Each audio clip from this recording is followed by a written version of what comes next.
Shalom. Untuk mendengarkan firman Tuhan, marilah kita bersatu di dalam doa. Kasih karunia dan damai sejahtera dari Allah Bapa kita dan dari anaknya Tuhan Yesus Kristus kiranya menyertaimu sekalian. Amin. Ayat harian untuk kita pada hari Senin 9 Desember 2024. Tertulis di dalam Injil Yohanes pasal 5 ayat 25. Aku berkata kepadamu, sesungguhnya saatnya akan tiba dan sudah tiba, bahwa orang-orang mati akan mendengar suara Anak Allah, dan mereka yang mendengarnya akan hidup. Jemaat yang dikasihi oleh Tuhan Yesus Kristus, bagi kita orang yang sudah mati, maka seluruh organ tubuhnya, seluruh panca inderanya juga ikut mati, tidak berfungsi, tidak dapat berguna lagi. Maka membaca ayat ini sekarang kita penuh pertanyaan, ini apa maksudnya?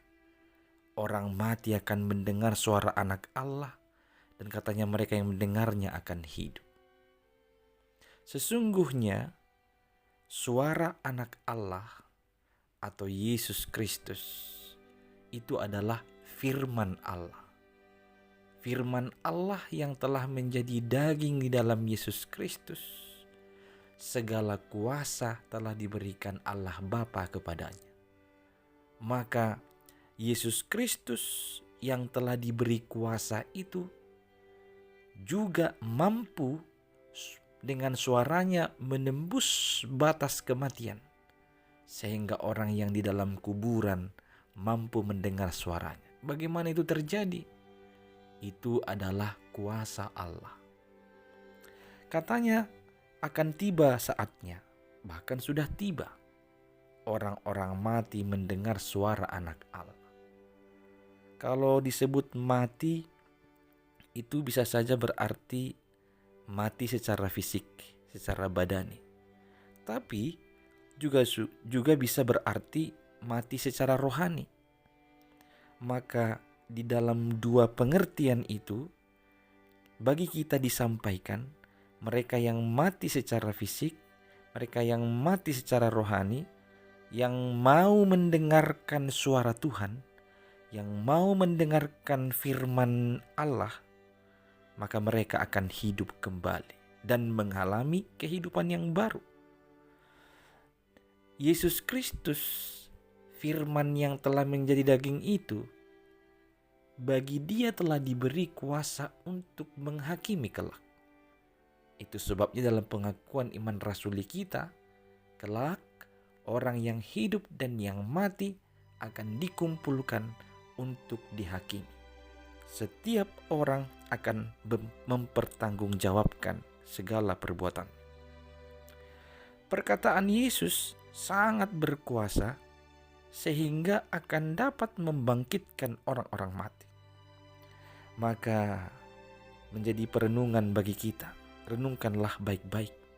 Semua orang, besar atau kecil, tua atau muda, hidup atau mati, harus mempertanggungjawabkan perbuatannya kepada Allah di hari penghakiman. Apabila kita mendengar firman-Nya, apabila kita bergantung kepada firman-Nya, maka kehidupan, keselamatan yang dijanjikannya. Saudara-saudari jemaat yang dikasihi Kristus, firman ini mengajarkan bahwa semua orang harus senantiasa mendengar firman Allah yang menyingkapkan kondisi rohani mereka, supaya mereka sadar dengan pelanggaran dan dosanya yang berada dalam hukuman Allah dan mau bertobat, berubah dari segala kesalahan dan dosanya, sehingga pada masa penghakiman kelak dapat mempertanggungjawabkannya sebagai jalan menuju keselamatan. Segala sesuatu akan berlalu. Bumi, langit, Bahkan kehidupan kita manusia ini diibaratkan seperti rumput, seperti bunga yang bisa dihembuskan oleh angin dengan cepat. Semuanya pasti berlalu. Tapi ketahuilah firman Tuhan itu kekal selama-lamanya. Maka tetaplah peka terhadap firman-Nya. Dengar-dengaran kepada firman Tuhan. Karena orang-orang yang mendengarkan firman-Nya, mendengarkan suara anak Allah, mereka akan hidup. Biarlah firman Tuhan yang menuntun hidupmu, biarlah Tuhan yang menerangi jalanmu.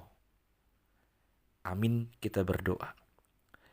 Ya Tuhan Allah, kiranya Engkau menuntun kami untuk senantiasa mau mendengarkan suara-Mu, mendengarkan firman-Mu, supaya hidup kami dibaharui, sehingga kelak pada masa penghakiman itu adalah masa penganugerahan mahkota kehidupan, bukan menjadi penghukuman bagi kami.